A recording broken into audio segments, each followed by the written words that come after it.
Andy was like, oh, hey, now that we have all the equipment, do you think you could figure it out? And then I was like, sure. And then Andy was like, okay, cool. We're going to have a grand opening in 6 weeks, and you basically haven't done this at all. And then, half an hour into the party, I had finally got it to be like, okay, now we can actually demo it and have a moving camera, and like things won't burn and crash.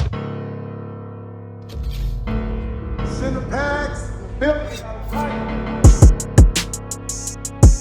What is up, and welcome to the CinePacks podcast. I am your host, Tyler Casey, co-owner of CinePacks, and I have the other half of CinePacks with me right here, also the co-host, Andy Chen. Today, we actually have the third member of CinePacks with us, Josh Lykkeberg, and he is our, I forget, what's your exact title here? The official title would be like virtual production supervisor, but I'm just the guy that does things. Okay, yeah, virtual production supervisor. He has been really with us since the beginning of CinePacks, with all the 2D animations, 3D animations, and now he has really just taken over and worked on some really big projects, some projects like with the Kardashians. What are some other brands? Like ESPN, some Marvel, DC stuff. Some cool stuff. Yeah, crazy. All right, you can take your mask off now. No, keep it on. Keep it on for the rest of the thing. Yeah. He's also a mask maker as well, so yeah. We'll get into all that. Let's start from the top. Yeah, let's before I even met you, like what were you into? What were you doing? And then we kind of let's let the audience know the story behind you. Okay, I guess I kind of started out as just wanting to do music. My mom bought me a guitar. She opened up the trunk one day.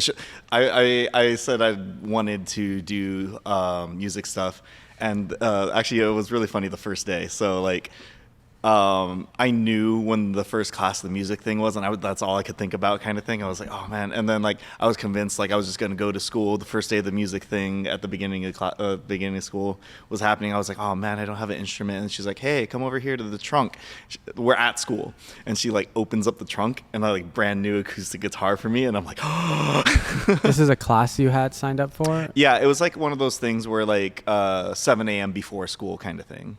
And like I did that for 2 years, and I kind of put down the guitar for a bit kind of thing, and then I had some people in middle school like 6th through 8th that like were playing metal and shit, so then I finally got back into it, and then just playing. Were you always like a creative person before music and stuff, or I don't know. I mean, I guess it was mostly just music. I mean, I guess the most creative I would get, like I would kind of I guess the most creative memories I can think of are just like me playing with Legos and shit like that. Like I would like make these crazy ass fucking things, you know, like my favorite thing used to be Bionicles, if you guys remember those. Yeah. And like so you know how they had those three Michael Close. Yeah, they had those ones where you combine 3 of the different characters and make this huge ass thing. So like I would try that, but I was like, you know, I could make something. So I'd try all these different things, and I'd have these massive like 1 to 2 week battles between my characters and like the thing I made or whatever. It was pretty insane. Yeah. Damn, bro's always been making worlds. So when did you guys kind of like, when was the first introduction between you two? I don't think I really know that. It was at a metal show, so this was probably like deep in your like musician phase, and you were rocking with the Hemorrhage guys who right now are doing pretty good, right? I think they're touring and stuff. Yeah, they're doing really good. Actually, I just saw John like 2 or 3 days ago because he wanted to buy my amp that I bought based off his cab. Mm-hmm. I don't use that specific one anymore. So yeah, and then I was in a band, so we met at one of my shows. That John, were you guys promoting a show? Yeah, I think we were just like putting flyers places, because we used to put flyers all over the city. We used to put like hand flyers in venues, pass them out to everybody after shows, all kinds of shit. And then we saw Andy, and I didn't know who he was yet, but then John was like, oh yeah, he plays kind of thing. And then I met him and Dennis too, that we hang out with. Yeah, and then I think you mentioned.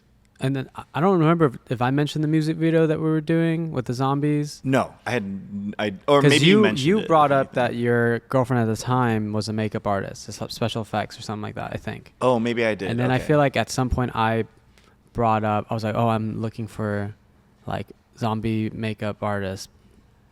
there was something like that when I feel like that's what really connect. Like that's where that gave me a reason to see you again. I think. Yeah. 'cause No. you Well, came no. to As help far out. as for what I remember, we may have mentioned it, but what you're thinking of was, I think, the first day of the shoot. So Doug, our friend, had been like, oh, this guy's looking for actors for zombies kind of thing. Come check it out. So I go over kind of thing. He had 2 other makeup artists doing zombies kind of thing.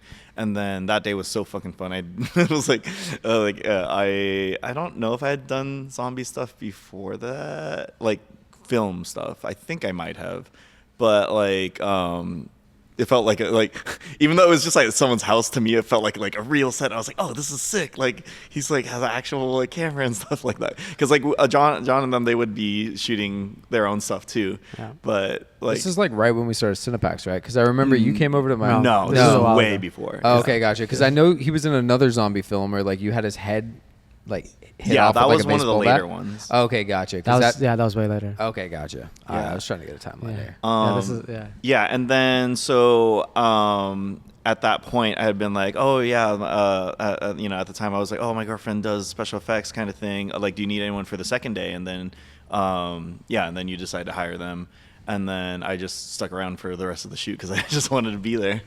Yeah, you were the most enthusiastic zombie we had the first day, and we're like, oh, we need more zombies like him. So we ended up just putting you in different makeup every day and different outfit, and just had you as, I think you were 3 different zombies. Yeah, I was 3 different zombies. like hero zombies too. Like you're actually doing quite a bit of stuff. Yeah. They just did my hair different every time. Yeah. So were you a scare actor at that time? Because I know that was one of. Okay, gotcha. Did that inspired you to become a scare actor?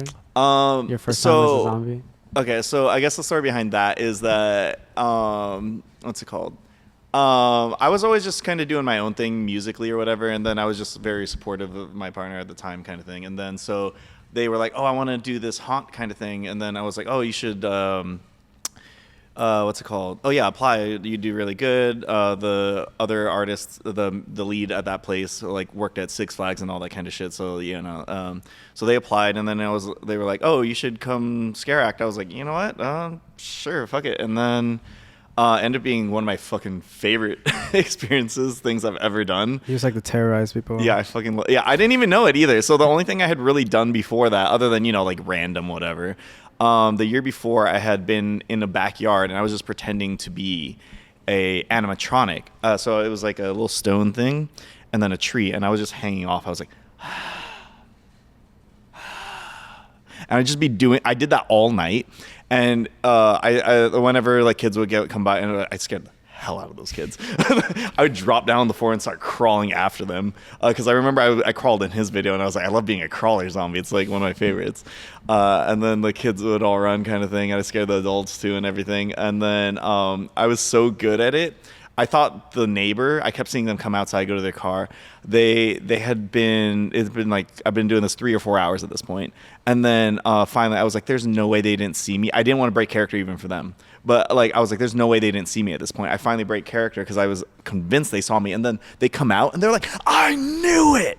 I knew that you were real or something like that. But like, I had them convinced the whole time because I saw them and I was making sure I didn't break character for them. That was just really funny. And then then I decided to do the actual thing. I was walking through the haunt, and on the second to last room, I didn't know where I wanted to be. I was like, I feel like I don't know what I'm doing, but I feel like I will get good, so I want to be near the end. I don't know if I want the last room kind of thing. And then I didn't decide, and then we went back, and then the second last room, there was like a blanket, and I was like, I feel like this is my prop. I scared the fuck out of everybody with a blanket at my haunt. Okay, so is this that fear overload? Fear overload, yeah. So my whole thing was I crawled up on some PVC pipes, and then I'm on top of the haunt, and then so I'm watching everybody's flashlights as they go through the haunt. So I'll tell you the version of like when I figured out the things. So that I'm seeing like, oh, okay, this person walks through the haunt quickly, kind of thing. Oh, this person's like really scared. I can tell that off of flashlight movements, and I have to remember like 10 to 15 people at a time kind of thing, or groups. And then so the first room I'd throw the blanket over kind of thing while holding it, and then I could touch a shoulder, face, and like, what the hell is that? Some people would just not know what it is. Some people I was like, was that a blanket? And they freak out and they get scared by some other people. And then they come through my hallway, and then I'd fling my entire body over while wrapping my legs around the wooden plank above. And then I'd be upside down and like be like this close to their face, and then like I just like do my little creatures and like, and then and then people just drop to the floor. They just fucking panic. They come to the next room. There's a door. I throw my blanket up, kind of thing, and then it starts like slowly falling. And then and by the time that falls, I'm already on the other side of the room, on the floor, kind of thing, and waiting for them at the final thing. Bait and switch. Yeah, exactly. They're like waiting. They're like, oh my god, it's the only room with a fan. This is so nice, kind of thing. And then I just come out and like just fucking I can terrify the entire room. And so I had to do that for every single person. So that's 3 different rooms, multiple people at the same time in each of those rooms, and I would get every single one of them almost with every single scare. That's crazy. Yeah. And yeah, so that's one of my favorite things Nice. that I've done. Were you into like Halloween stuff and like horror stuff before all this stuff, or was it kind of? No, so my mom really never let me watch that kind of stuff. Mm-hmm. So it was when I started going to like horror conventions kind of thing. I would come over here in LA, like Monsterpalooza and all those things. And I started just being more exposed to it and seeing kind of more behind the scenes of what everybody would do. And so I really got into it. And then just especially once I did the scare acting thing, that just like solidified me just wanting to do like scary shit all the time. Cause yeah, it's just like scaring people is just like one of like the most fun things. Like people at the haunt like consider me like one of the best scare actors kind of thing. Just like, yeah, it's just like I just really know how to read people. And like I was telling my cousin about it too. It's like I was joking. I was like, it's definitely from trauma. Like, like I always had to like watch what I did and what I said when I was a kid, kind of thing. So like I'm like overanalyze what everybody like says and does, kind of thing, and then I have to like that really helps me make split-second decisions on like, oh, okay, I can tell exactly what they're thinking is going to happen next, and I can scare the fuck out of them. It's crazy. So let's fast forward a little bit, like, because you moved out to LA a couple months after we started CinePacks, and you moved in with Josh. So what's that like transition? You know, I feel like that's a good like starting point to the beginning of CinePacks. Yeah. Like how Josh was involved. Yeah. So I'm not sure how deep we want to get into this, but yeah. Well, basically, I needed a new roommate, and then Andy. Josh hit me up. Yeah. And I had wanted to move to LA like multiple times before, and that was always something that was like a goal of mine, just because I knew this is where the industry was. Like if I wanted to pursue film or video or anything creative, like there's so much more in LA than in the Bay, and I kind of felt like I was starting to outgrow like. The community there is so small too. It's like everybody kind of knows each other. You've already worked with the same people, and like there's so much. It feels like there's a ceiling. So when Josh hit me up, he's like, "Hey, I need a new roommate. I have this room opened up," and like offered me crazy cheap rent in K-Town. I was like, "Oh damn, this is like a sign. Like this something's like, you know, I just have to do it." Yeah, so I moved down, and. Yeah, and I think that so we lived together for a whole year, and I think that was like a really good experience because of how creative you are. And I feel like being in a household with someone that's super creative like that, we're always like bouncing ideas off each other. So like every time I'm like I have an idea, I throw it out, and you're like, oh yeah, I can do that with this and that, and I'm like, oh cool, and then we just kind of riff off each other. And I think that was a really cool environment. I felt like it helped foster a lot of. Even with CinePacks too, even like when I came down and met Josh for the first time, I felt like we were just like, I don't know, just like any idea we have for like a pack or anything or all these like cool promos we did. It was just like a very like creative space. And I feel like that's what really like, I don't know, like helped. Yeah. Just CinePacks grow. And also this guy has so much energy too. Like it's. Yeah, no, the first time I met this guy, I drive down from the Bay. I call Andy. I'm like, yo, I'm here. I'm out front. And he's like, all right, I'm going to send Josh down. So Josh runs out. He's barefoot in K-Town. Probably full on running. Yeah, no, he's barefoot. And he just like Sprinting. swings this door open. He's like, come on up. He looks like a pirate, and like he like just mobs up these stairs, leaving me behind with my suitcase and my pillow. And then I'm walking up to this door, and then as soon as I turn the corner, he scares the shit out of me. Oh yeah, it's a complete stranger. Like I haven't even met first this guy time met yet. him, and then Andy just goes, "Bro, you scared him? Like you just met him?" And you're like, "Yeah." And then he hugged me, and then I walk in, and then I look to the left, and like Josh's room is insane. Like he lives in the living room, Yeah. and like there's just like it's crazy that just hearing that you like didn't grow up like watching monsters and stuff, because like just like your whole wall is just like art. Monsters, like all those are from like either friends at Yeah. events or conventions and stuff like that. it's like the craziest living room. You put the room in living room. Yeah. But it was sick. Yeah, I feel like it was just such a creative space. And then we had you start working on packs like when CinePacks started picking up. Like I feel like October 2019, you did the Glow Effects 2-pack. I think was the first pack. Well, one thing I wanted to say, which we'll come back to that, so what Andy was saying about us being really creative kind of thing. It was really funny because actually half the time we wouldn't even one of us wouldn't be home or whatever, and so it was funny because like the few times that we were home together, like 2 weeks to a month at a time, and then we'd just be gone for 2 to 4 weeks. I like at some point, like we would just kind of do our own thing, like, you know, and then I was like, oh, like, I feel like you're always doing so much. She's like, I feel like I'm barely doing it. I feel like you're doing so much. So it was really good because we kind of kept each other motivated to do more because we both felt like each other was just doing so much more. And then, I was just working on like music videos and stuff like that, animation stuff. I was doing like literally like can I get a music video for $500 for animation? yeah. And then it was like the craziest one I did was a 7-minute music video for animation. It was crazy. But yeah, and then so Andy was like eventually like, can you do this pack kind of thing? And then I was like, okay. I forget how we decided to rate, but I was like, I think this much kind of thing. And then I did like a small pack. I think that was the lean one. Yeah. Was that that wasn't the first one, right? Yeah, I think that so. one was first. Yeah. And then I did 2D. one other small pack for you guys. I don't remember which pack that was, like a small one. And then Glow Effects 2. Yeah, and I feel like the Glow Effects was like really like where we like That was what like took off and like really like perfected the style really, and like I feel like you elevated. Like the first pack I had the idea, but then the second pack you really just like brought all the animation elements, and I feel like that honestly like that pack alone like has like inspired, like you just see so many other packs like it like now after that, like on Envato and all those other sites, but like I feel like that pack like really pioneered like everything.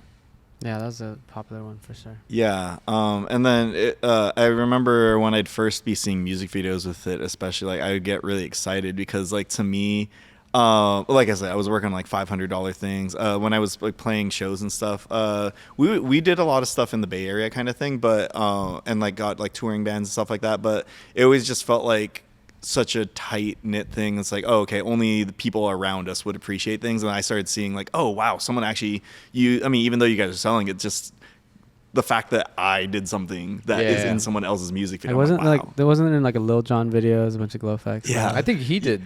Yeah, so they ended up hiring Josh to do glow effects for the Lil Jon video. Yeah, it wasn't just glow effects stuff. It was stuff in general. So it was called Throw That. For like, it was like throw that pussy basically.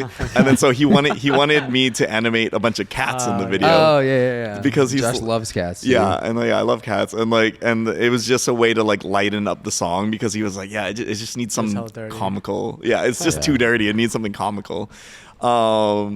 And then, that was just really fun to work with him. He was just pretty much just let me do whatever I wanted. He just wanted like a few things here and there just to spice things up. And that was really fun. But people would be hitting me up more and more because of the packs, and they'd be knowing that I was the person who did that. If you're a photographer or filmmaker, you should definitely check out CinePacks lens filters. We have lens filters for photographers and filmmakers that offer unique in-camera effects. We have soft filters to give your photos that nice cinematic glow, as well as in-camera effects filters that can really level up your shot. Use promo code LENS15 at checkout and you're going to get 15% off your lens filter order. Now back to the episode. Then we opened our studio in 2020, right? 2020 October. And then you were like our first like main site rep there at our Broadway location. And at this point, like I was like, okay, anything Andy does, like, I mean, I already kind of was like that before he was roommates with me. Like I was like, I just want to like kind of find out whatever he does kind of thing. But then like at this point I was like, okay, anything he does is sick as fuck, so like I'm just gonna do whatever. And I still was because you guys were like paying me good for the packs. Like you guys just kept giving me more every time, but then also too it was only every so often, so I still had my other job. And then I was like super hungry. I was like, you know what, I can like do it for like barely any money, blah blah blah. And I was like, depending on where it is, like if you just give me a little room in the back, blah blah blah, like that kind of stuff, like just crazy shit, you know, because like I was just like came from a like no money mentality kind of thing. And then like so we got the space, and then I think what was it, I was out of town because I was scare acting, and then holiday stuff, and then the construction was done in January. And then I got COVID. That was COVID. Oh, yeah. And then so I didn't even work for the first couple of weeks, or 2-3 weeks. And then, ever since then, it was just like I would be the main person there at the beginning. And then we were talking about it, like we didn't expect it to go as big as it did so quickly. So then eventually it was just going so fast. I was like, dude, like, at this point I had a new roommate that I had known from the Bay from a while, and I was like, dude, like it's like it's getting a lot for me to just mostly cover everything kind of thing. I kind of need some help, like in case the hours are too long. And I was like, can we hire my roommate? And then we kept talking about it, but we were just so busy. And then like finally there was a day, and then what's it called? Yeah, it was like a 19-hour shift to begin with, and then I think it was 15 hours. And then like I was like, Anthony, come in, and blah blah blah. And then I trained him, and then I was like, oh, can you think you could take over the rest of the shift? I'm like so tired, I need to go get some rest, and maybe I can come back at the end. And he was like, oh, like I don't feel comfortable. And I was like, oh, okay, I'll just stay. And then I got so tired, I ended up passing out on the couch. And then other stuff. And then but yeah, then like after that, I was just kind of the main person at that one, while you guys kind of expanded the second location, greenhouse, currently Grandma's house. And then I really liked what's it called, just making sure everybody had a great experience, because it's really cool just kind of seeing how happy people are like shooting at your guys' studios, you know. So it's like and also too, like when I'd go to places, it's like I'd always notice when a studio was like really had everything reset and set properly. So then I kind of wanted to make sure everything was like perfect every time. So I'd be like, make sure all the equipment was in one spot kind of thing, making sure all the sets were like on when people came in, all this kind of stuff. So I kind of set the standard for like what people would walk into kind of thing, at least trying to keep it consistent. So like it was just nice kind of doing that, because I know we wanted to like like your guys' goal, as you said on one of the other podcasts, was like to kind of like shoot at a place that you guys would want to shoot at, you know. So like just having everything nicely set up, already ready, is like nice to walk into, you know. Yeah, I used to site rep, like you were like the main guy that had the most shifts and stuff, and now you don't site rep at all. Yeah, I don't site rep at all. Yeah, thanks to all the virtual production stuff. Yeah, I guess should we get into virtual production? I mean, I think that kind of started, like flourished, or like the seed was planted at Broadway, where we had this 10 by 10 LED wall, and you guys kind of just saw like something with like an HTC like VR headset or something. Well, actually, it started because I mean, obviously, the Mandalorian was popular, so we had a LED wall, a super small one, but I think the idea was always there. Like, I was like, I wonder if we could do something with this. But obviously, the technology they use is crazy expensive, and there's so new that there's not much information or much like resources out there for you to even like learn how to do it. But Josh, because you already had experience, because you were already dabbling with video games, because we were actually trying to make a video game together back in the day when we were roommates. You were in Unity. You had experience with Blender and different so it came from doing all those music videos, because like in my head, I was like, okay, I don't have the time or the budget to be making like Disney stuff or like crazy. I can't figure out 3D stuff, which is crazy now. I can't figure out any 3D stuff. So I was using Blender to do like a 3D and 2D mix. Like everything was 2D, but I'd be having a 3D space to get crazy camera angles. And then, so it would just be like me trying to figure out ways to be like, okay, nobody else can get this from anybody but me, kind of thing, if I do have a creative enough approach to these music videos. And then also with what he was saying, the game, I had been working on something with my friends, kind of thing. Like this guy like had like this crazy ass like kind of world that he built on Instagram, kind of thing. Like he was like, oh, there's this character, and like a paragraph description, and like I read his like entire page, like so many characters. And then we were trying to work on that for a bit, but it was just kind of one of those things, you just didn't have the skills at the time, so we kind of put that on hold. But the background artist, which actually drew this that's behind us, which we'll get to later, which is with a current thing that we had just worked on, a little game demo, like kind of Doom Time Crisis style thing. But yeah, that guy's really cool. I like hiring him, even on the few times when there's like a kind of like fantastical virtual production request and they have the budget for like extra that I can hire him out to do concept art, then I always like using him. But yeah, I basically I tried with stuff with Blender, and that was all I was kind of comfortable with. I didn't model, I didn't do anything. And then Andy was like, "Oh, I think you can figure this out," kind of thing. And then Unreal's free too, so Yeah. it's just like some tutorials. You already had experience. You were using Unity too, right? Which is kind of a similar. Yeah, I wasn't understanding it very well. Like, I got the bare basics, but it was just too complicated for me to really grasp, honestly. Before, like back then, at least. Yeah, the first test we did was with we loaded up Unreal, and then we actually you figured out how to connect the Oculus. Was that Oculus? Oh yeah. So that was actually I remember we bought that, right? It was like you bought it. He had Yeah, one. you had one. So we yeah. actually just we had it on a camera on a Dana dolly. We had my red. It was just on a slider, and then we put the Oculus, like we just held it to like because we couldn't. It was just conceptually we were trying to see if we could do it. See if we could do it, and then because we didn't want to invest money into it, but it's like this is the idea of it's so. I mean, it's such a crazy. small wall too. Yeah. So it's like, let's just play around with it, but we got it to work. So we're like, oh, that was like that desert shot, right? Of like Josh like standing in. It like was that. just like some random ass like shapes. Oh, honestly, was it the desert? I think it was a desert. Yeah. It was like a desert. It wasn't anything like that looked good or anything. It was just like a bit like the base. And then I think we tried again, right? We tried again another time, and we did like it was like the Neon Tokyo where you wrote like CinePacks on like. I think we tried another time at Broadway.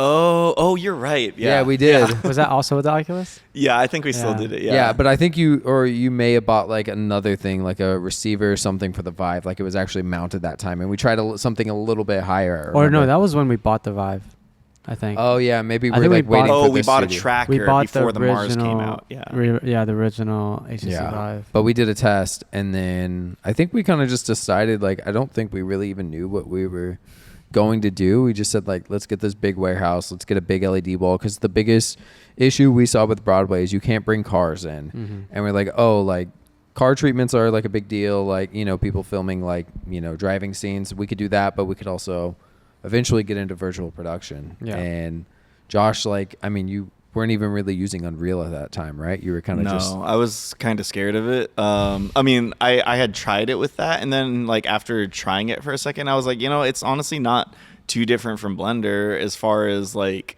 navigating and placing stuff. So I think the first thing I did was that when we got here, because there I was just like they released like a playlist of like how to set this up. It was basically like how to set this up for dummies. Basically, it's like as long as you had touched a 3D program and you followed their directions precisely, you could get it running.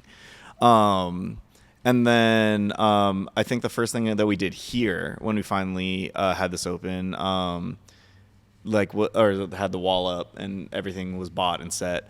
I got a free pre-made pack kind of thing, and then I was like, okay, how do I adjust the fog? Okay, how do I adjust the sun? How do I adjust the color of everything kind of thing? So I just took things one element at a time, knowing absolutely nothing, and just figuring out that one thing. YouTube, how do I do this? Okay, and just one element at a time, just kind of figured out the bare bones basics of Unreal Engine, basically, to change like an environment. Yeah. Mm-hmm.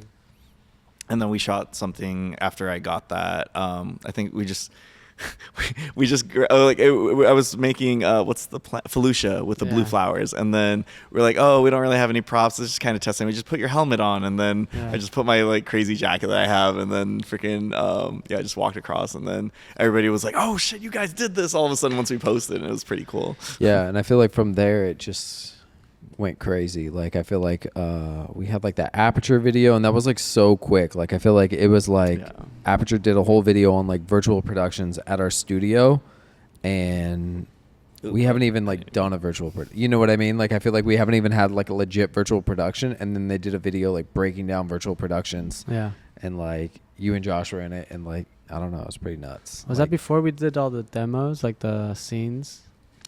So the first thing that we yeah. did was the that Felucia world, and then we made a Batman. We tried to recreate the Batman garage rooftop thing, but we didn't have anything like super legit. That wasn't. That didn't even have like that. Barely had. Did we have tracking for that? Yeah, no, we did, but I don't think we used. We never posted. I mean, we only posted screenshots from that. Like it wasn't. It was just like a side by side like comparison screenshot. Like there's no motion in those maybe we were like figuring stuff out or something like that, because that was our second test.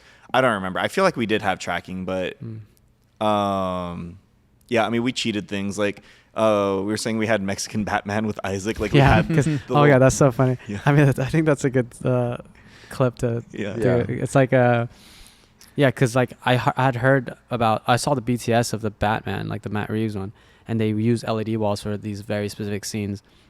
It's like when him and Catwoman are up on the roof or on the thing, and it's like a sunset, and they could shoot sunset for hours and it's like a long dialogue scene. So I was like, oh, we can try to do that. So we tried to recreate it with just a bunch of like assets to just put to like buildings and stuff, and just to make it look somewhat like it. And we just loaded it up, and then I hit up Isaac. I was like, hey, do you have a Batman outfit? And he just happened to have one. And he was like, oh, I bought one for Halloween like last year. And he brought it, but it was like 3 sizes too big. And I was just like, why did you buy this? He's like, this is the only one at the store. So like we had to gaff tape it. We were like, but it didn't even have a cape. So like, I have a Fernie pad in my trunk. So we gaff tape a Fernie pad to his neck. It's the funniest. In the silhouette, it low-key sells. We like literally had to like fluff him down so it didn't look so like weird and bulky and stuff. And then we just took, I don't think we released the videos from that because it was so ridiculous looking and nobody would take it seriously, but at least the screenshots, like a wide silhouette, it kind of looks like Batman. I think the one clip we did post was like Soph was walking up to him, like, and he was in the background. I think. Maybe it's an iPhone clip, but we'll show those. But then I think right after that, then Aperture hit us up because they probably saw that one, I'm assuming. And then we're no, we had so how actually the virtual production stuff actually started as far as like the studio the grand opening. So the grand opening, we did the grand opening. Almost forgot about. Yeah, that definitely. It wasn't even working right up until like an hour before the grand opening. Like we had the idea to bring a cop car in, and then and basically Andy was like, oh hey, now that we have all the equipment, do you think you could figure it out? Because now it's like, okay, we're about to get it. And then I was like, sure. And then Andy was like, okay, cool, we're gonna have a grand opening in 6 weeks, and you basically haven't done this at all. And then I was like, okay, I can do it. And that's pretty much how all our things go all the time. And he's like, can you do this? I'm like, nope, I'm gonna do it. And then I was testing things. I had a lot of sleepless nights. I slept here at the studio a lot of nights on that 6 weeks coming up. And then half an hour into the party, I had finally got it to be like, okay, now we can actually demo it and have a moving camera, and like things won't burn and crash and work. It looked good too. Yeah. What are not jumping ahead here, but what are like some tips that you would say for making a virtual production? What are some tips you would? I'm trying to think of like a clip here. What are some tips that you would say that make a virtual production actually like look real and sell? Because the biggest thing I see on like comments is like, oh, this is shot on an LED wall. Oh, this looks so bad. There's so much hate for LED walls, but sometimes it's practical. What are some of the tips that you found that help sell the effect of an LED wall? Yeah, so what I think sells a LED wall virtual production clip the most is the use of foreground elements. Because like as much as you're like, oh, I made this cool environment, the real thing is the fact that you're on a team, you're on a set kind of thing with these amazing people that can do things. So having a really good production designer, don't skip out on the production designer, because you can make the LED wall look as good as you want, but if it's just a person LED wall, some people are gonna be like, oh, that's fake. But if you can blend in a real object and make that background composite perfectly with it, people aren't gonna be able to tell where it begins and ends. And then they're like, wait, because they're convinced that they're so smart that they're gonna be like, I can't tell actually. So what would be an example of like a foreground object? I'd say probably the most accessible thing that people can do is like probably a forest set. It's just like with like dirt and like as long as you can like get like some kind of tree thing going. What we used to do, we used to just kind of make the background, but then during one of the shoots, I finally had put in some trees. Like kind of nearby, like if you think like in digital space, like let's say the iPad is the LED wall or whatever, you put a tree like right here, like if it was physically there, it would actually like be like barely behind the LED wall. So if you put something very close and then you have like another tree kind of things, because they're so close, they'd be lit very similarly. Like so a physical tree, like yeah, physical tree. like a prop tree. That's what I was asking. Yeah, if you bring those two very close together and you composite them perfectly, then that's like the kind of best thing. I always try to find like one element that I can put like directly behind the LED wall digitally to make sure that people can't tell the difference, basically. Yeah, I definitely noticed you doing that on set when like the production designer or whoever will bring something in, like let's take a rock or something like that. You immediately pull up a similar looking rock and you just place it as close as possible to that real rock that's in the physical set, and then yeah, you're like coloring it and lighting it the same and matching everything just so, and then it disappears, right? Yeah. And well, yeah. So either I'll keep it there if it makes sense. Like a lot of times a forest scene, I can kind of keep it there. But let's say like the last thing we did was like a lecture hall kind of thing. I knew I couldn't have anything kind of in the midground because it's an empty room. But then I was like, Alan, come bring this pillar there. Or like for the horror thing we just did, Andy, bring this wooden thing, and Andy just brings this like plank. That's over. all we had. Yeah. And then so I was like, okay, cool. So then I just started trying to match the colors and everything, because if you don't have a real basis to kind of know what it's supposed to look like, then it's not gonna look good. Like that's why people love the special effects for Spider-Man 2, where it's like, oh, Doc Ock looks so good. That's because they use practical arms to base the CG arms like of what they should look like, kind of thing. Like they had the real thing to be like, okay, now we can do something crazier with the CG and make it look just as good. That's the real key of like making sure you have the proper elements to work with practical elements. If someone wanted to like get into virtual production, but obviously they don't have access to an LED wall, what's like a beginner way that you would recommend, like especially with because it is possible with green screen, right?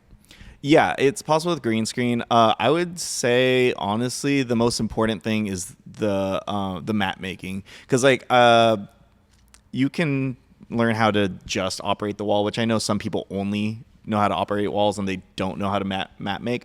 But I honestly feel like map making is one of the most essential parts of becoming a virtual production artist, because you have to know exactly how moving certain things or like changing like the texture, like brightness or contrast and stuff like that. You have to know how each of those things affect. It's kind of like on one of the earlier podcasts, like how they were saying like, oh, like you just jumping straight into being a DP, or like, oh, just like, oh, I started as a PA. You get to learn all those things. Like now I know how lights work. Actually, that's exactly how I would help Andy on his sets all the time. Andy would just be like, oh, here, set this up for me kind of thing. I would learn one element at a time from Andy. And then, like, if there's like a one-person shoot, Andy will just bring me on set a lot of times, because like I just know how to do each of those things. So I feel like it's kind of the same thing with virtual production. If you know a little bit of everything, kind of thing, just like the bare bones, you will be extremely useful, because you'll be able to at least know what needs to be fixed, if not be able to fix it yourself right away. You know. I mean, that's a good point, because I feel like doing in Unreal Engine, there's different types of lights that you can use to light objects and stuff like that. Like if you have real world experience on how lights even work, you know, or like when you're on set, like let's say you're on set and there's like the gaffer, like the lighting team, they're setting up certain things, and then if you know what those lights are doing, you can mimic them in Unreal if you have a little bit of experience or knowledge, even just like the basic understanding. Oh, that's a soft light. Oh, that's a hard light. You know, you can pull up a point light in Unreal or versus like a rec light, which would be similar to like a sky panel or something like that. And you kind of match exactly what they're doing and the direction, and you might even know why they're doing it, you know? Yeah, that's actually one thing too for like how I started growing as a virtual production artist, because at first it was just me and Andy kind of thing. Like we were the only ones doing it. Also too, it's like typically for like a virtual production shoot, at least the bigger ones, like you'll have like a team kind of thing. I think a lot of the smaller LA studios will be like 1 to 2 people kind of thing, like if it's like a super small studio, but some of the bigger studios definitely have like 3 to 5 people kind of thing. And so Andy started getting busier and busier, just like projects and stuff. So I had to kind of start doing a few of them by myself. And then sometimes Andy wouldn't even be there at all kind of thing, rather than him just shooting it. And then so I was kind of leaning on him at the very beginning of being like, okay, Andy, how do I light this kind of thing? And just solely relying on him. And then once he wasn't there, I was like, okay, I have to figure this out myself. And then I started just taking all the things I remember him doing, all the stuff I learned on set, like he was saying, like the real world applications, and just being like, okay, how do I make this look good? And then, eventually I was just able to do a lot of these by myself. But then it got to the point where we were just like getting bigger clients. And I'm like, Andy, I can't just do this by myself anymore. And then luckily right around the same time, we got hit up by Joel, who's basically my second in command now with virtual production stuff, where he had been doing just Unreal Engine stuff, like renders.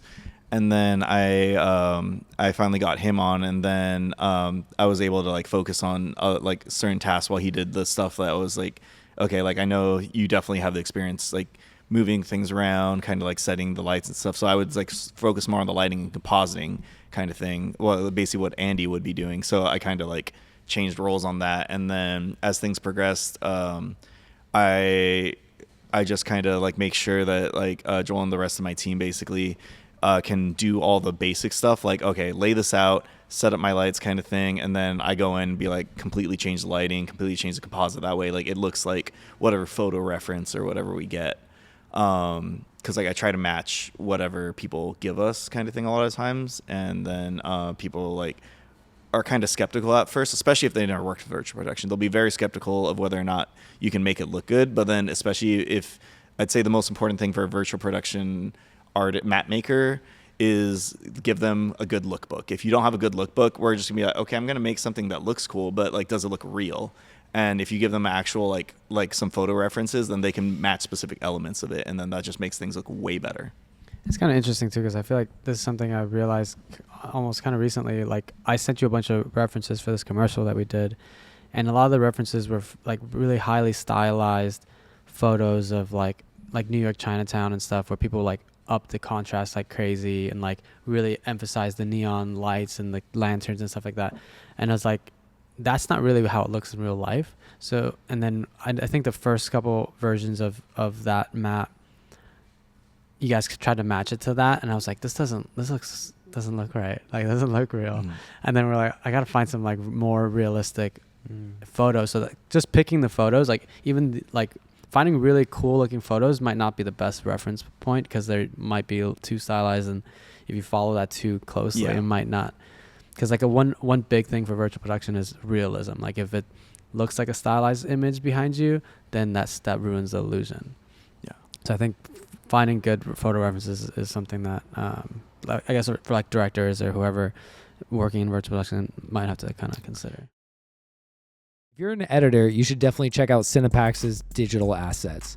They have thousands of effects that you can easily drag and drop into any editor, like Final Cut, DaVinci Resolve, Premiere, After Effects, CapCut, the list goes on. And since you're listening to this podcast, use promo code POD20. You're going to get 20% off your digital asset order. And if you don't want to spend any money, check out the free samples, because we have thousands of free sample effects that you can use in any project. Now back to the episode. What are the biggest benefits of virtual production, you'd say, just like when you think someone should actually do a virtual production versus going out and filming in the real world? Like, when would you typically suggest someone like yeah, this should be a virtual production? Yeah. I mean, it really depends. It's one of two things. Either you want something crazy, like, can you find that in the real world? No. And then like the other thing would be location. Like we've done a few shoots, pickup shots where like we'll just recreate a location kind of thing. It's like either you can't access it, it doesn't make sense to access it because of crew or whatever, or just budget kind of thing, where like even though virtual production is, we're one of the more affordable virtual production studios, but virtual production is expensive in general. So like sometimes the location will be more expensive because of just other logistics, not just the location itself. Mm-hmm. So like the funniest thing I think that happened was like someone was like, oh, can you put like a sidewalk up on the wall kind of thing? And then I think Andy was on the shoot and he's like, it's like, why are you going to do that? It's like, you can shoot right out there. And it was a night scene and it was nighttime at that time. So it was like, let's just shoot out there. And they literally just walked out, got the shot, looked amazing. And it's like just blended in with everything else and it works. Yeah. There's no point in doing I feel like LA sidewalks. Like, why would you spend that much time on the awesome money budget wise? Like, Yeah, for doing the it on the wall. wall, Yeah. it makes no sense. Whereas but like if it's like a snowy mountaintop, like you have to fly to or something. Like, Yeah, because yeah. like nobody wants to like no be in one the wants snow. to be in the snow. Yeah, like Yeah. cameras, batteries, all that's like super hard. But I think one of my favorite things I see you do is like we were doing that not the Walking Dead, the Last of Us one, and like you're able to like, we're like, hey, can you add a Ferris wheel? And you just added a Ferris wheel like that, which is a crazy request. Like we request, we will apologize. Andy's gonna part of this podcast. He's actually gonna apologize to every crazy thing he's asked you to do on set last minute and all No. the stress he's caused you. No. No, but just the fact that you can move things and like you can manipulate the light, you can go from day to night, and you can, like Andy said earlier, you could have sunset for 12-hour day if you want, you know. So yeah. Yeah. No, actually, no, that's one thing. That's actually, I mean, it does stress me out, but that's actually the reason why I like working with Andy so much. Cause like Andy said, I have like so much energy. I always tell people it's like Andy is the only person that knows how to fully utilize my energy. If there's like one person, like I get tired nowadays just because we're doing so many projects at once. But like the only person that can fully utilize me all the time is Andy. Cause like he just has such a crazy brain of like how to do things, and like always wants to do like make it like that much cooler kind of thing. So, and I just like, if I'm able to, like, I'm gonna make it that much cooler anyways. I'm not gonna say no. So like that's really fun, just like being able to just I kind of enjoy the few times where clients actually do ask me crazy requests, as long as they're not like being like hella unreasonable about it, and like they're like like I think one of the more recent one was like the Levi one, where like I basically made 2 maps for them on the spot just because like we had the time, and I was like, you know what, fuck it, this can look better, because they gave me some photo reference. It looked cool, but like then after that, what we did, like we were all like, yeah, this is definitely it. Or yeah, just like sometimes like just having the extra time to mess around really elevates things. Because you kind of think of more things when you're on virtual production, as long as you kind of contain yourself to not just freely like waste way too much time. As long as you like kind of find something and you're like, okay, we can do this for like later in the day or the next day kind of thing. If it's a multi-day shoot, then that's something that's really fun when you can just add a lot more coolness to it. Yeah. Sick. Let's pull up some clips you got. Yeah. Yeah. So I guess we would be doing. One thing that's really crazy to people too that we say is that because like you guys have the studio, and then I just love doing this stuff, we're just like, oh, we just kind of do this stuff for fun. So like all these clips, we just do it just for the hell of it a lot of times. I think that's one of the things that has helped. We figured out that like helped our studio grow and just grow as a brand, is just creating fun content that also kind of went viral. And we would just do these split screens and behind the scenes of.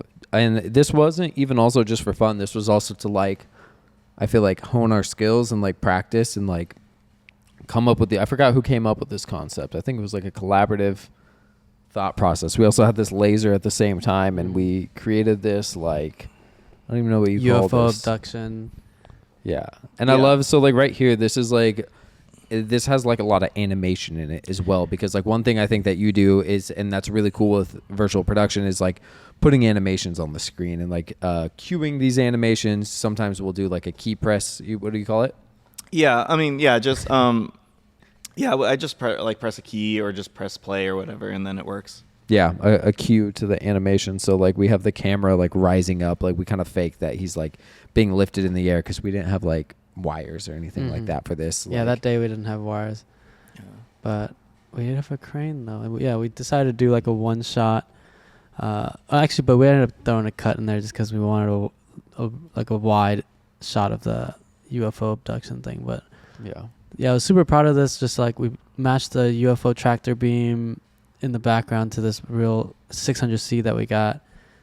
And I think this was early on when the 600C first kind of got released. Yeah, for sure. And then we also have the fact that you see the light like on the actual LED wall, like that it's animated back there, and you see the UFO, but then we actually like panned over the light. Yeah, like, we had just to in get time. the timing for that down because like I already had mine set, and then Mike had to swing that menace arm. Yeah, that was pretty cool, and Yeah, that was a sick one. Yeah, that was just a really good moment of being like, oh wow, like you can bring the two worlds together, physical and digital. And that fireplace actually is a weren't really planning on doing something like that, but Alan literally made that thing on the spot with some random pieces of wood that he chopped, Some and then styrofoam, some weird spray painted spray it. foam, painted it through a couple like aperture MCs under there, and a hazer. There's a hazer laying on its side, and he built like this little compartment literally on the spot. Like Looks like a it looks so good. 30 minutes before we shot this whole thing, he just built that fireplace. Yeah, Pretty this scene crazy. came together crazy. And even like one of the actors had camping stuff in his car, and he just pulled out all this camping stuff. Oh, and, yeah. like the scene That's came true. together so quick. But I feel like these just like we would literally push ourselves like to like knock out like 5 of these in a day, and we'd do 5 different virtual productions. That was part of it too, I think, was just like seeing how many different scenes, like how we could go from a forest to, you know, like something totally different, like space within the same day, and we would just like wipe it and then start again and just create like another clip. Yeah. And the whole scene's like improv too. Like we came up with it on the spot. Like it was only supposed to be Vinny at first, but then Michael showed up with all this camping gear. And we're like, oh, I guess you can be in the scene too. And then we're just like, oh, maybe you guys are talking about this. And then it just ended up being this cool little funny storyline. What else you got? And then what you're saying about the all the props and stuff. Yeah, Alan making all the props, and we now have a prop house with all the stuff he's made over time. He makes my job way easier and everything look better just because I have nice elements to work with, basically. Yeah, so if you shoot with us, we have a bunch of foreground elements you can do for your virtual production. And also plugging, if you guys make Unreal Engine maps, email Josh, and he might give you a job. Or at least some tips and tricks. Yeah, so I was going to ask while you're going through these clips, I feel like if someone doesn't have access to like studios, filmmaking gear, but they have a computer, would you recommend people just like starting in Unreal and just like making maps for fun, or like just getting to know the program if maybe that's like a goal of theirs is to like get into virtual productions, to just start learning Unreal? Because I guess I didn't finish. It's free, that. right? Yeah, that other question. You can do this with green screen and stuff like that, so you don't need an expensive LED wall or anything. And it is easy to get into. Like you can just literally just buy a pre-made map kind of thing on the marketplace. So there are a lot that are free as well. And like I said, if you just mess with elements and stuff, you can figure out pretty quickly as long as you're determined and watch YouTube videos. The only thing, the more what do you call Advanced, technical? No, how crazy or ambitious you are will really bite you in the ass. Like I'm way overly ambitious on things, so you will get, the more ambitious you are, the more you will be stressed out. Depending on like budgets and stuff and timelines, but things move fast in the film world, so you got to kind of roll with the punches with that. Yeah. Sick. What else you got to show us? Let's see. I'm just gonna keep going. I guess we'll skip forward to this. We had DragonForce in here, and that was a really cool thing. They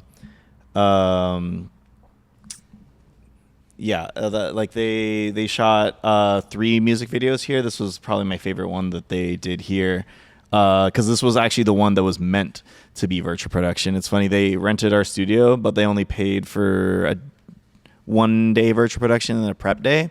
And then all of a sudden, like the guy that had got this map and was setting things up kind of thing, he was like, oh, we're going to do this day virtual production. And then the other days are, we're just gonna have a screenshot of the Unreal thing. I was like, you guys paid for a prep day. Let's do all this Unreal. And I was like, I'm not letting DragonForce walk out of here without. And then, what's his name again? The lead guitarist. He's really cool. Sherman. Sure. Yeah.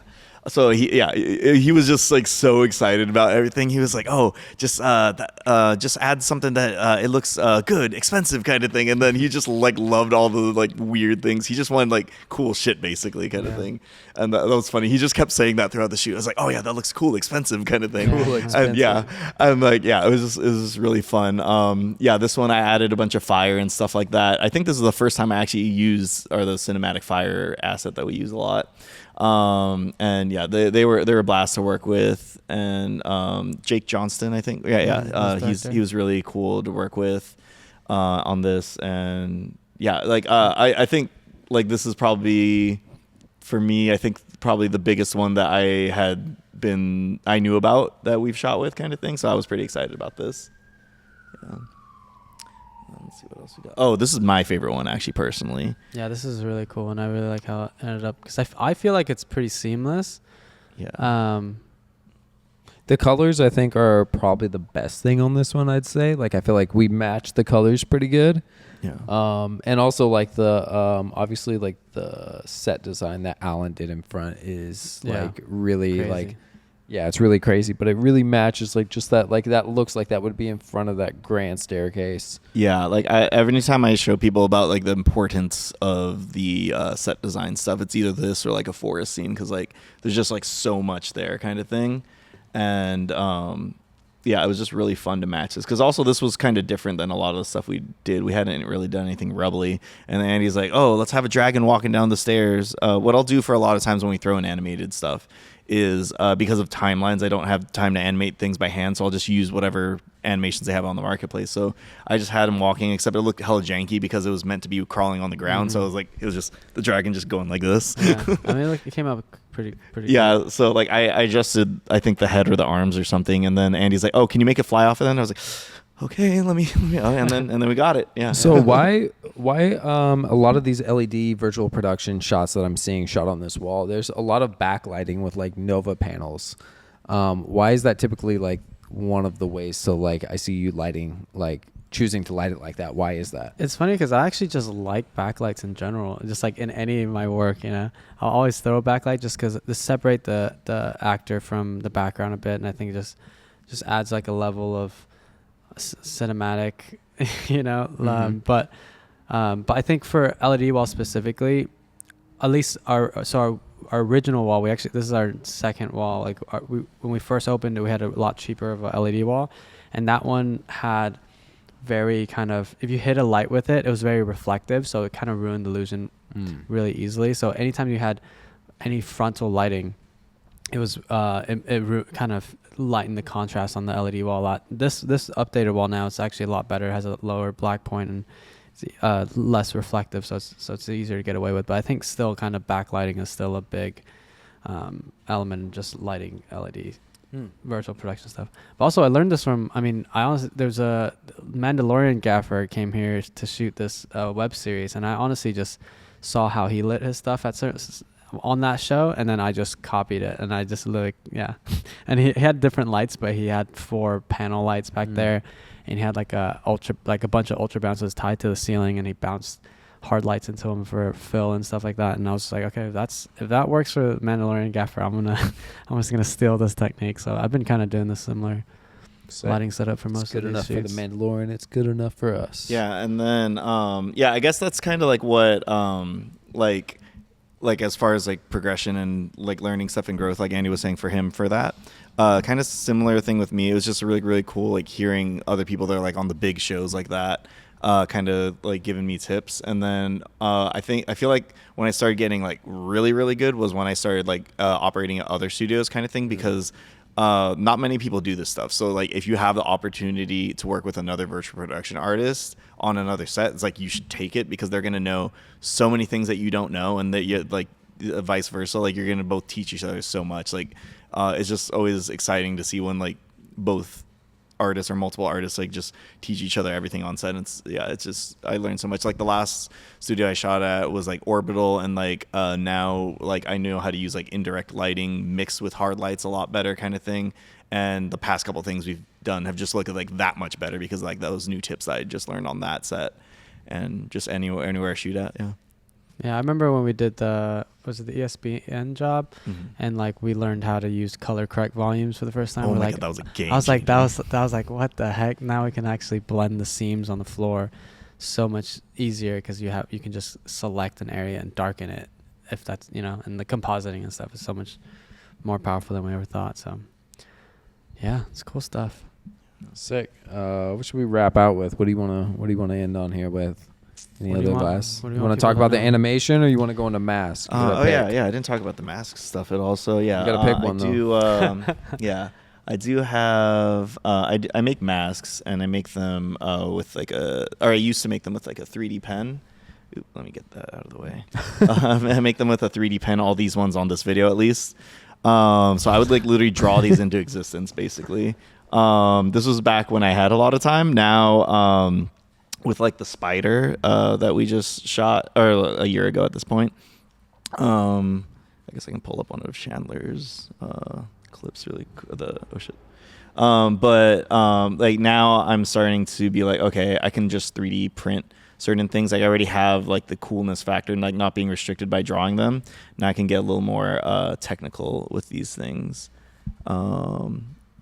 Yeah, whatever. You guys pull up. You know it. Oh yeah, you also did the CinePacks podcast intro. If you guys haven't watched the podcast, watch the podcast on YouTube and check out the intro because Josh made that. That's one of my. I almost like that one more than the new one. The new one's sick, but this one's so polished. Oh, it's so good. So I mean, So yeah, good. I agree in the sense. So I like the new DP series one in the sense of like it was just a culmination of like all our different things.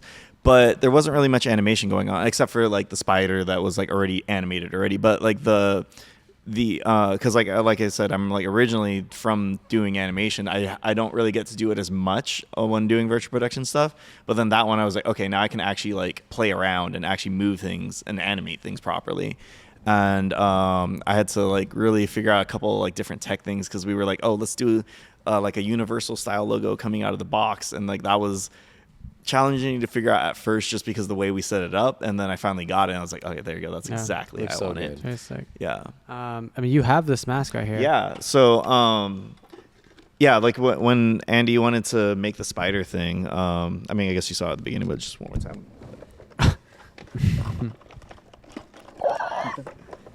The sound for you. It kind of moves around and stuff, and I really wanted to do something different. I was like, I made 13 of these masks. I don't want to do the same thing. I don't want to do the same thing, I was saying. So like I really wanted to challenge myself with this one, and so I was like, okay, we're gonna make some pincers for this one, or like Andy wanted. Well, I forget who specifically said pincers, but like I just knew. Yeah, it's a spider. It needs pincers. Yeah, I wanted to implement it somehow. And then I saw this guy making these like finger things. I think Alan actually sent us these finger gloves that Yeah. are like finger extension things. Yeah, so And you just like reverse engineered it, right? Yeah, no, I found a 3D print model of that. I mean, you can kind of see right here. There's like a little Lego pieces that I added to that, but it's just like 3 pieces, and they bend with your finger. So I was like, okay, well, it doesn't need to be driven by a finger. It can be driven by any other thing. So I saw this other guy making a No Way Home mask with the moving eyes. Or whatever the other ones, Homecoming or whatever. And I've seen that. and then so they just use bike brakes. So I have that going on over here kind of thing. So the jaw pulls the bike brake and then it moves the rest of the pincers accordingly kind of thing. And it comes back with rubber bands, which I want to figure out a better way for that later, but that's another time. It took me a while to figure this out because I was just experimenting a lot. Like we shot within 2 days. I already kind of had it. I was like, Andy's like, I have it ready, but do you want to shoot it? Because I can make it better kind of thing. So he was like, oh, well, I'd rather do it right. So then it gave me time to experiment a lot. And then Yeah, you kit bashed the design too, right? Yeah, that was really fun. So that's another thing too. So before I was like in Blender days, I was like, okay, I never want to do Model. environments, and now like all I do is make environments, and I was like, oh, I can't 3D model, and then I was like, wait, I make cool environments based off other people's models. Like I just put things together. I was like, why can't I do the same thing with a creature? So I bought a insect pack that someone had made online, and then I just kind of, I think I used like maybe 12 to 18 different insect parts, and then just kind of bashed it together to make this thing. It was very symmetrical at first, and then Andy was like, no, let's make it like a Toxic Avenger style. Let's like give them a little like bumps and stuff. So then I did that, and yeah, super happy with how the final design came out. And Yeah, and then you got to end up wearing it and getting blood poured all over you. Yeah, right? that was fun. Yeah. Because originally it was meant to, so that Chandler was going to wear it, but that was when we thought I might be able to finish it on the 2 days. And then so it's actually funnier the way everything played out, because Chandler didn't know that The ending that we sequence even was gonna shot have the it. ending Yeah. scene, the post-credit scene, and then like he saw it on screen. It was like, what the hell? I can't Yeah. believe you guys did that. And I just love being a creature. Like every opportunity like that, like it makes sense for me to be a creature. If it's like a tall, lanky creature, I'm out. But like, Yeah. because I'm not Yeah, tall. you guys gotta. If you're listening, you gotta come to one of our. What are they? They're not grand opening party, anniversary parties. Josh will just be rocking a scary mask. Or, It'll scare you every scare chance you. he gets. Yeah. I mean, I think another cool thing about this is it's 3D printed. I don't think you mentioned that, but Yeah. it's like 4 parts that you had to like You like fused them Fused together. together? Yeah. So as you can see from this, I already like kind of took this apart. Like for the pincers, it's like double-sided, like just snap it on, and then the mask itself, it's split into 4 pieces, and then I It's melt in ABS, right? ABS plastic, yeah. Better than PLA for sun and durability and all that. And then so I just melted them together with a wood burning tool, and the way it stays attached is like there's a helmet thing. I just kind of got this. It was like I forget this guy online. It's like Do 3D or something.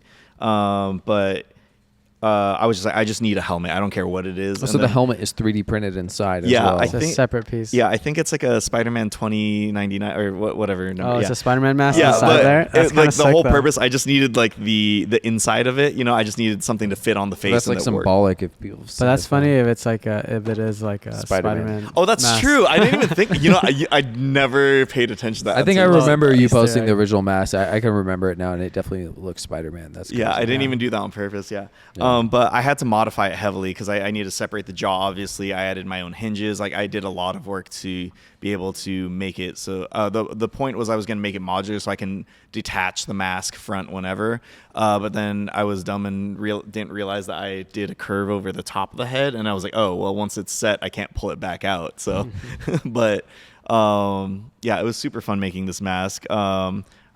I definitely have plans to make more masks soon. Just I want to make another simple, just fun, cool one to give myself like a little breather from having to think of way too much stuff. And then I do want to try to see how I can push things again after that. I mean, where do you see your life kind of going in the next 5 years? Like, are you going to be? I mean, you just want to make more masks, but I know you're also developing a video game you mentioned earlier. Like, when people ask me that nowadays, like I can't even tell. I mean, basically, whatever Andy ends up doing is like what I want to do, because Andy just does such cool stuff, and I know he's gonna find ways to push what I do, kind of thing. So that's what I always tell people. Like, just anything Andy does, I'm all for it, because like literally, like okay, so.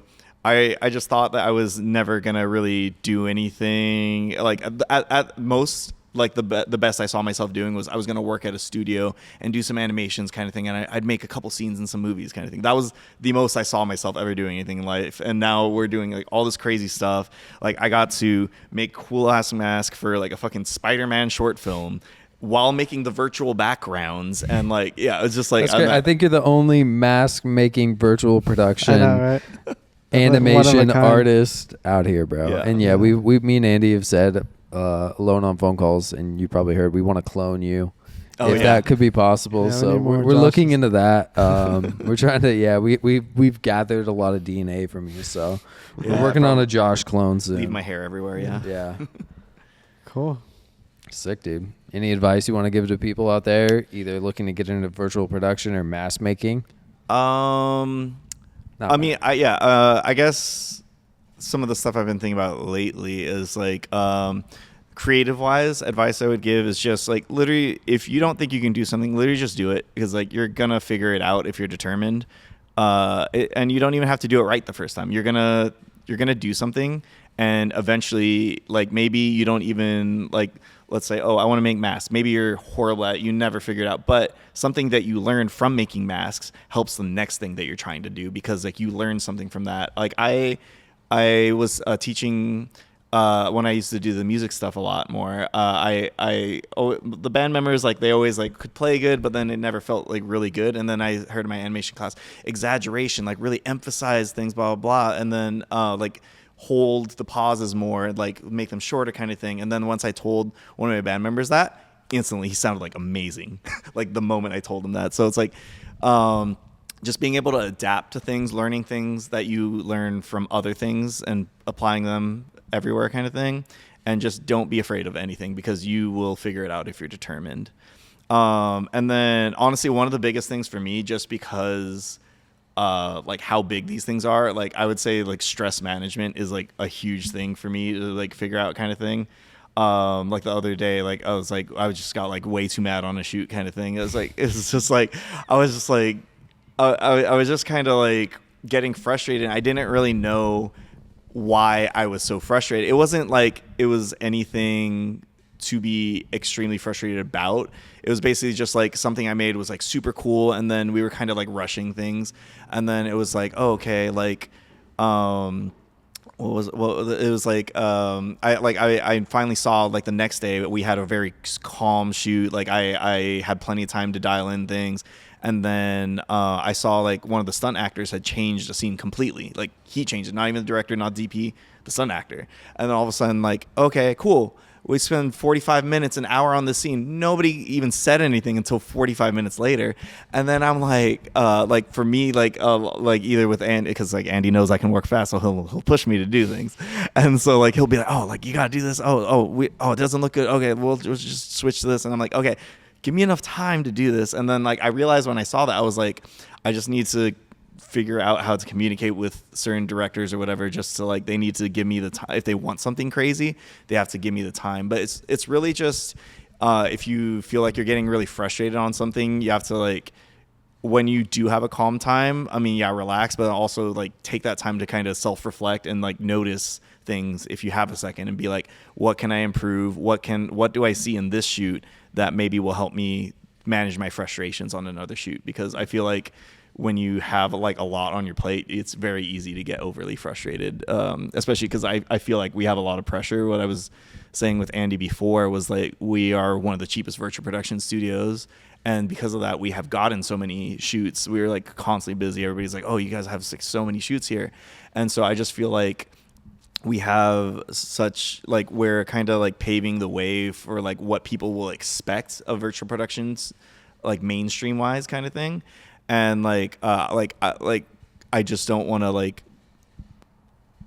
put the idea in people's heads that's like, oh yeah, you can take advantage of these artists, oh, you should make them work way too quickly. It's like, I want to really make it clear of like what should be expected, because I'm crazy. I will do whatever the hell you want. I will do things as fast as possible, but also I understand that like that's just not physically or mentally possible. Yeah. I mean, I feel like over the years, like I feel like it was like that at the beginning, but I feel like you've gotten really good, especially with like maps and everything. You've learned to set limitations, set boundaries, and set expectations with these directors. And you're still crazy, but I think you've gotten a lot better at like, no, for sure, but dialing that back. Yeah, the other thing too, it's just like, it's just a never ending process. Like especially for me, like I'm just never gonna feel like there's a ceiling. So like with that, you're always gonna get bigger projects, bigger expectations, kind of things. Like now, like I kind of feel like because I can make a map myself, no problem. But like I kind of feel like having my team that I have for making maps is kind of essential to me now, because I can be like, okay, focus on the stuff like I can do in 2 seconds, and let me focus on the stuff that really makes this thing like pop. You know? Yeah, let him cook. Yeah. Sick. All right. Cool. Thanks, bro. Yeah. Glad to have you on. Yeah, it's fun. Finally, Josh's story's been told. The Josh lore is here. Josh Lord. Fire. Peace. Peace.